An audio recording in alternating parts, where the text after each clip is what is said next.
Imaginons que le disque dur le plus sécurisé au monde, celui qui contient les secrets les plus anciens et les plus profonds de l'humanité, ne soit pas un serveur caché sous la glace ni un coffre-fort blindé. Imaginons que le support d'information idéal ne soit pas un objet détachable, mais l'être humain lui-même, sa chair, son souffle, ses cordes vocales.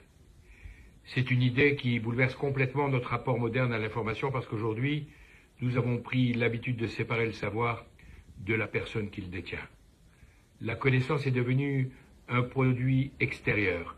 Elle est stockée dans les nuages cloud ou sur une clé USB, voire encore partiellement dans un livre. Au début du Sefer Bamidbar, le livre des nombres, et à l'approche de la fête de Shavuot qui commémore le don de la Torah, découvrons ensemble, avec le Rav Pinchas Friedman, que c'est totalement différent. La mécanique spirituelle de la transmission exige que le contenant suprême, le seul qui soit capable de retenir une certaine forme de vérité, c'est un corps vivant et surtout un corps purifié. Car certaines connaissances exigent que le corps humain serve de parchemin vivant. Pour comprendre la logique derrière cette idée de parchemin, il faut remonter à la source de cette transmission. Il faut retourner à la scène fondatrice de notre peuple au pied du mont Sinaï. Il y a là un véritable paradoxe. D'un côté, nous avons l'image d'Épinal avec les Israélites qui acceptent la loi dans un élan de joie absolue. Le célèbre Naaseh Venishma, nous ferons et nous écouterons. C'est l'adhésion parfaite, inconditionnelle, tout le monde est heureux. Mais le traité Shabbat décrit ensuite une scène qui ressemble à une véritable prise d'otage. L'Éternel a soulevé la montagne pour la suspendre au-dessus de leur tête comme un immense tonneau. Soit vous acceptez la Torah, soit cette montagne sera votre tombeau. On passe de l'allégresse totale à une menace d'écrasement imminent. Comment réconcilier ces deux versions d'un même événement ? Pour notre tradition, la révélation s'est faite en deux phases distinctes. D'abord l'élan d'enthousiasme, la joie immédiate, qui était dirigée vers la Torah écrite, les 5 livres de Moïse, le texte fini, avec ses 304 805 lettres. Il s'agit d'un document qu'on peut lire, vénérer, et qui a des frontières très claires. Et d'autre part, la montagne suspendue, cette coercition absolue intervient pour forcer l'acceptation de la Torah orale. Tout ce qui est interprétation, règles d'application, les débats infinis qui accompagnent le texte brut. Voilà la Torah orale. Elle est d'ailleurs décrite d'une façon assez effrayante dans les textes. Elle est qualifiée de « aussi forte que la mort et aussi dure que le séjour des morts ». Ce n'est pas un texte qu'on lit passivement, c'est un océan de contraintes quotidiennes, de lois qui régissent chaque minute de l'existence, du réveil au coucher. Sans une contrainte divine initiale, la nature humaine aurait inévitablement cherché une porte de sortie face à une montagne de responsabilités pareilles. Le fardeau cérébral et psychologique était trop lourd pour de la simple bonne volonté. C'est comme s'inscrire à une salle de sport haut de gamme avec une forte motivation. Nous signons pour l'accès privilégié aux machines, ça, c'est la Torah écrite. Nous sommes ravis, nous avons notre badge d'accès VIP. Mais le lendemain matin, nous découvrons que l'entraîneur est venu s'installer dans notre salon. Il a suspendu des haltères de 100 kilos au-dessus de notre lit. Il nous oblige à suivre le programme le plus exigeant du monde chaque jour de notre vie. C'est ça, la Torah orale. On comprend alors la nécessité du coup de pression divin. Car si c'est une charge d'une telle lourdeur, alors pourquoi avoir conçu un système pareil ? Pourquoi ne pas tout donner par écrit dès le départ et rendre ainsi l'accès à la sagesse plus simple? C'est que rendre la chose simple et écrite aurait détruit l'essence même de l'alliance. Son caractère oral, c'est ce qui en garantit l'exclusivité. Les autres nations, en observant cette proximité unique entre Israël et le Saint béni soit-il, ont ressenti une forme de jalousie. Elles ont réclamé leur part. Elles voulaient aussi accéder à cette sagesse. Si la Torah orale avait été rédigée sur papier, n'importe qui aurait pu s'emparer d'un rouleau, le traduire et revendiquer cette relation intime. Mais l'Éternel a refusé de figer ses secrets par écrit. Il l'a volontairement gardée orale, et qu'a-t-il répondu aux autres nations ? il leur a réclamé leur livre de généalogie, le Sefer Yerusim. Prouvez donc votre lignée familiale de la même manière que l'ont fait les tribus d'Israël. C'est la raison pour laquelle le Sefer Bamidbar commence par ce recensement complet des familles par tribu. 603 550 hommes de plus de 20 ans au total, capables de porter les armes. Mais il y a un problème. Une des idées fondamentales de notre tradition, c'est que la Torah n'est pas un héritage. La sagesse demande un effort personnel. On ne l'obtient pas juste par le droit du sang. Alors, pourquoi soudainement la généalogie et les ancêtres deviennent le critère d'admission exclusif? Ça ressemble à un énorme favoritisme céleste qui contredit toute la méritocratie du système. C'est une objection très juste, mais cette apparente contradiction s'efface quand on comprend la nature de cette généalogie.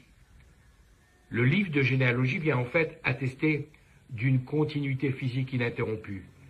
Il s'agit de prouver que le matériel humain, le corps de ceux qui vont recevoir la tradition orale, a subi la préparation spécifique indispensable. On retrouve l'idée du corps comme matériel de stockage, avec l'image de l'humain comme parchemin qui prend alors toute sa signification. Quand on observe un rouleau de la Torah écrite, on voit que les règles de fabrication sont d'une intransigeance absolue. Le texte doit être rédigé sur un clap, c'est un parchemin très particulier, issu de la peau d'un animal pur. Il est travaillé avec des intentions spirituelles exigeantes, la moindre déchirure, la moindre impureté, et tout le rouleau devient inutilisable. Cette logique est transposée à la transmission orale. Puisqu'il n'y a pas de peau animale pour retenir les mots de la Torah orale, la bouche en est le support. La bouche humaine devient le parchemin vivant, le claf virtuel. Sauf que, contrairement à un bout de peau qui est inerte une fois qu'il est préparé sur une table, la bouche humaine reste active en permanence. Ce dispositif impose alors sa condition de maintien. Pour que cette bouche reste un parchemin valide, capable de retenir une sagesse aussi dense et précieuse, elle ne doit surtout pas être souillée.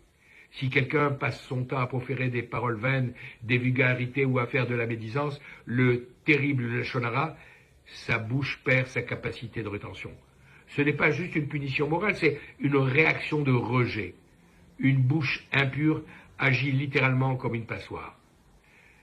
Elle oublie ce qu'elle apprend inévitablement. C'est d'ailleurs le fondement du désir assez singulier du grand sage Rabbi Shimon Bar Yochai. Il aurait souhaité qu'on ait deux bouches. Il affirmait que l'Éternel aurait dû doter l'homme de deux bouches distinctes, l'une réservée exclusivement aux nécessités quotidiennes, au travail, aux petites discussions, et l'autre gardée dans une pureté absolue, uniquement pour la prière et l'étude. Sinon, comment essayer d'imprimer un chef-d'œuvre littéraire sur une serviette en papier qui vient d'éponger du café renversé? L'encre va baver, le papier va se dissoudre, ça ne fonctionne pas. Le support doit être aussi irréprochable que le message. Mais comme on n'a pas de bouche, comment fait-on? Comment atteindre et garantir cette intégrité de notre vivant?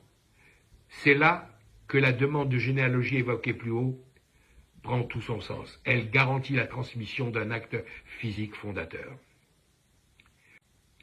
Le livre de la création, le Sefer Yetzira, établit que l'alliance de la langue, la capacité de parler purement, est directement alignée sur l'alliance de la chair.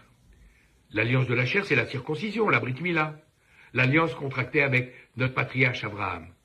Et la tradition ne s'arrête pas à une simple métaphore. Elle révèle un argument mathématique puissant à travers la gematria, la valeur numérique des lettres. Celle du mot Mila, circoncision, est de 85. Exactement la même que celle du mot P, qui signifie bouche. Ces deux organes sont donc directement liés. Ils partagent la même racine énergétique. La modification physique du corps détermine la capacité spirituelle de la parole.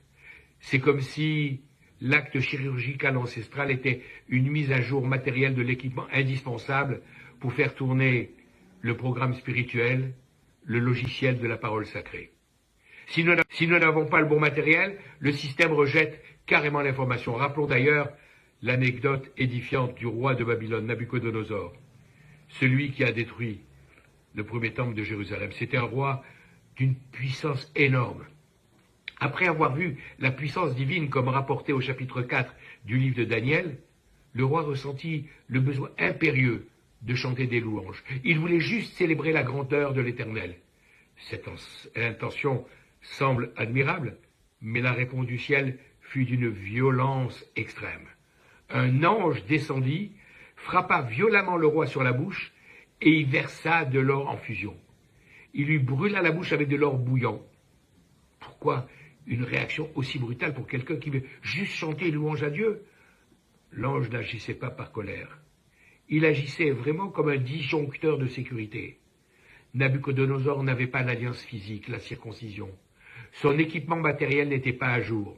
Sa bouche n'avait aucune légitimité pour formuler ces mots d'une telle intensité de sainteté. Le laisser faire, ce serait comme brancher un petit appareil électrique sur une ligne à haute tension de 10 000 volts. Le contenant non préparé a été détruit par la puissance du contenu. Un récit magnifique documente cela. L'histoire d'un jeune homme qui deviendra plus tard un rave célèbre, le Sabbat, le grand-père de Chipola. Il rend visite au Maguide de Bezerich, le successeur du Baal Shem Tov. Le jeune étudiant entre dans la pièce et il trouve le Maguide en train d'enseigner à ses élèves des secrets très profonds de la Torah orale sans avoir aucun livre devant lui. Ce qui choque le jeune homme, c'est la matérialité des mots. Il décrit une ferveur telle qu'il a l'illusion sensorielle que les paroles sont littéralement sculptées dans l'air. Une expérience physique incroyable. Et quand la leçon se termine, l'élève complètement ébranlé demande au maître « Comment est-ce possible ?» Il lui demande « Comment de simples mots qui ne sont que du souffle arrivent finalement à s'ancrer si profondément dans le cœur de ceux qui écoutent ?» La réponse du Maguide révèle son secret. Ça n'a rien à voir avec l'intelligence des élèves ou une quelconque technique pédagogique. Tout repose sur le corps du maître.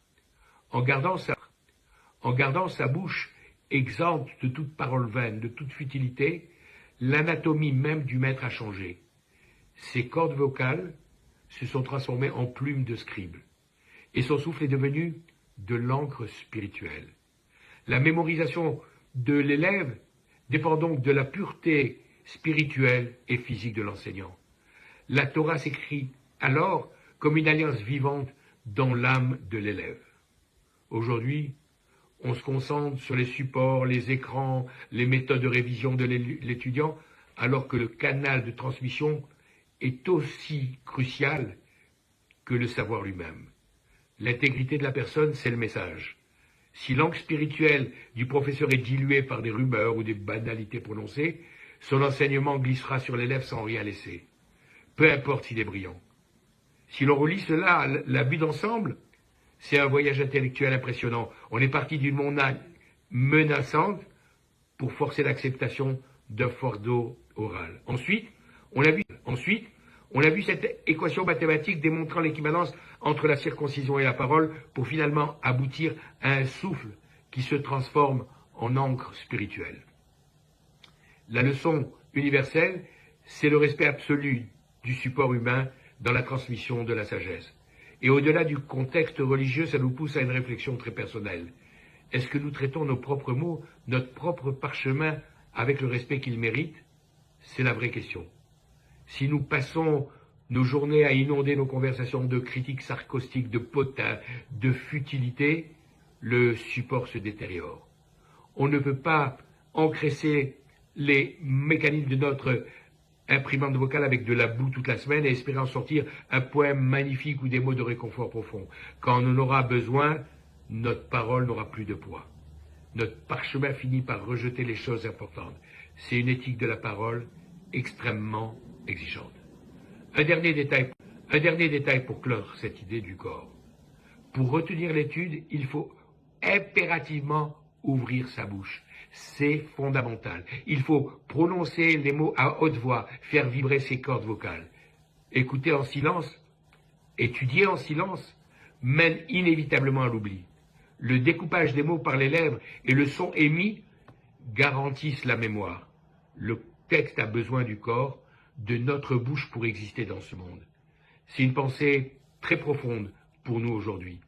Dans notre ère moderne, nous passons du temps à lire silencieusement sur des écrans lumineux. nous envoyer des messages écrits sans émettre le moindre son. Nous sommes devenus la civilisation du silence face aux écrans. Est-ce que nous ne sommes pas en train de perdre ainsi une dimension vibratoire fondamentale de notre capacité de mémorisation? Le parchemin vivant comme cette encre spirituelle s'atrophie peut-être dans le silence de nos cerveaux. Nos ancêtres avaient parfaitement compris que sans la chair et le son, la sagesse s'évapore. C'est un mystère fascinant à méditer pour tous, la prochaine fois que nous voudrons vraiment nous approprier une idée. Shabbat Shalom et bonne réception de la Torah dans toutes ses dimensions.